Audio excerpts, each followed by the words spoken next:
Thank you. Now I'd like to welcome to the floor to continue the case for the affirmative, the second speaker,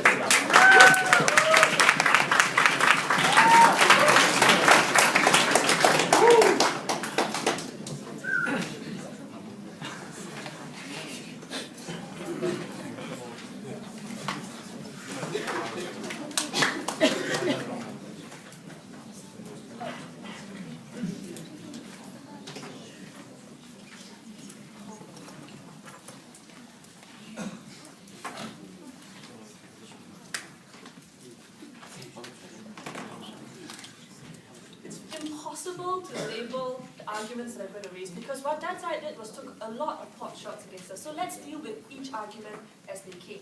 First of all, they said let's just put money into the government since we can cooperate with them. Well, Iran came up and told you that cooperation is limited insofar as the sale of this land, insofar as the standards of this land.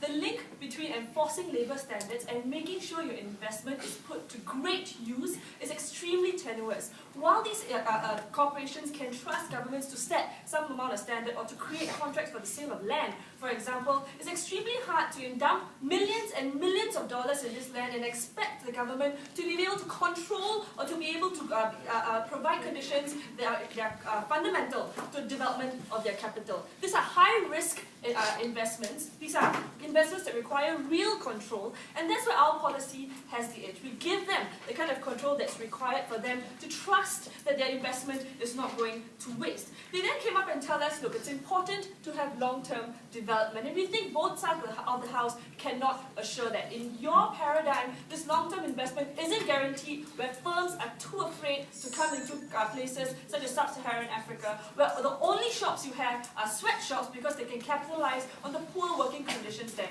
We think at least ours has some form of benefit because it provides an incentive, even if it's temporary, 99 years, so be it, that's still an incentive to set up roads, make it easier to transport things in, give people education so they don't have to keep transporting American or first world workers in. That is the incentive or the benefit we think comes with our policy.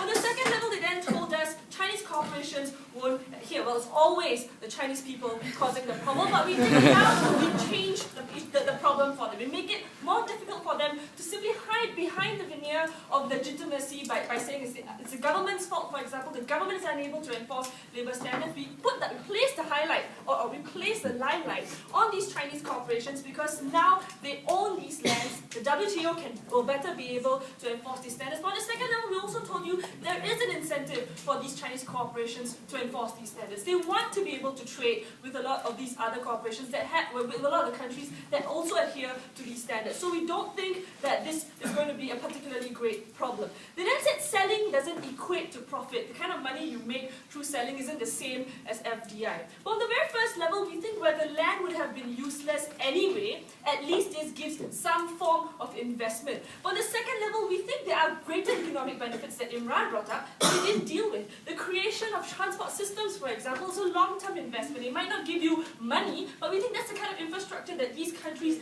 need in the long run. We think on the second level, the transfer of skills, for example, is important. You need to train a lot of these Africans or tribal people to be able to work in your factories. You need to have the infrastructure which are not single purpose. You need to have the ability to tap on energy which were previously untappable. We think all of these economic benefits can only be gained if you allow these people to secure their investments through the sale of sovereignty of this land. They then said, look, the sovereign risk is always present in these investments. Well, we think it exists in both paradigms. There's always going to be sovereign risk, but we think the inability to control and mitigate the sovereign risk is what disincentivizes investors to come into these countries. So we think by allowing more control and not just depending on a weak government to securitize your investments or to provide the mitigation to this sovereign risk is important, and that's when you incentivize the better firms to come into these areas. They then came up and tell us, look, FDI is good, it gives them greater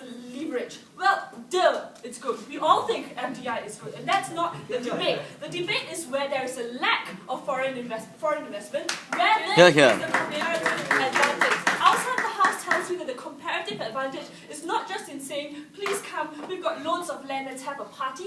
Outside the house is telling you that the best solution is to allow them to say, we're going to help you we're going to give you the kind of sovereignty required for you to securitize the investments or the amount of money that you want to pump into these countries, because we recognize that the risk in our country is extremely high. You need to protect against that. They then came up and told us another very dull point. Political development is good. We all agree to that. But if political development were good, countries like China and India, you'd have countries like China and India popping up in Africa anyway. But we think we're not talking about these kind of countries. So I'm talking about countries that Imran has highlighted this brilliantly. We're talking about countries that don't have this kind of middle class development. They don't have this kind of political amalgamation or the political push. Talking about countries that have large tracts of land and tribal areas. These are not. They don't have that kind of concerted effort to push towards economic development the way China and India does. We need to start somewhere. These countries can't seem to find where to start. We provide the solution. We told you that it's about ensuring that these big corporations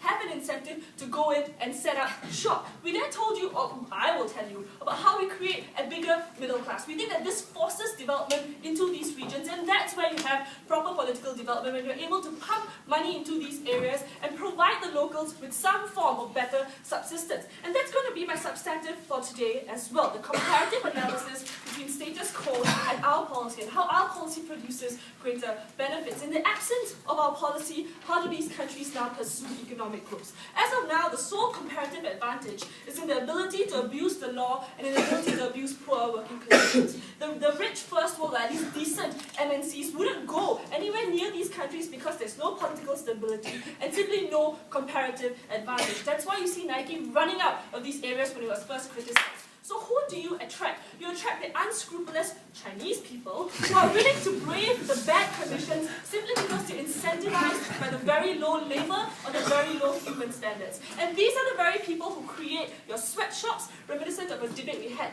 earlier.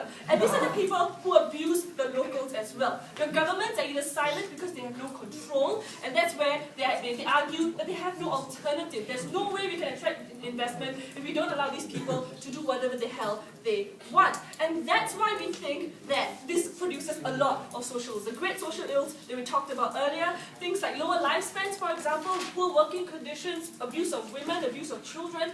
All the bad things you can think in the world happens in Africa. So here's how our policy is, right? Compared to our policy, our policy does a lot of different things. Three in particular. First of all, you expand the comparative advantage. You allow better firms who were once deterred by the poor working conditions and the bad reputation to come in and secure their own area, secure their own investments, things that Imran talked to you about. On the second level, you allow for greater competition of the land, which leads to better investors who will be forced to live up to the standards. I already told you about how placing the limelight on these tracts of sovereign land that are owned by individual corporations forces greater scrutiny and forces them to adhere to different standards. It's about changing the calculus. They know that there's a great advantage to having the ability to control this land, and they also know that if they lose that control by being unscrupulous, that's when you have a problem. So that balance will eventually lead to better conditions. But on the last level, we think this forces governments to choose the better investors. Where African governments were once able to say, or hide behind their economic weaknesses and claim they had no choice but to allow a sweatshop, these governments will now have to weigh out the better investor, the investor that's willing to adhere to these standards, adhere to the policy that Imran set out, and will have to justify their choices because it's important for them to be able to justify these choices to the people as well. This is what leads to better political change, which is exactly what you want to achieve. At the end of this debate, Mr. Speaker, look at the paradigm we set up. We didn't set up a country like China or India which has the choice for economic development. We're talking about countries that have no option. We're talking about countries that need the push, that need the economic inflow. We're talking about countries that have no form of control over securitization of investments. Our solution solves all of that.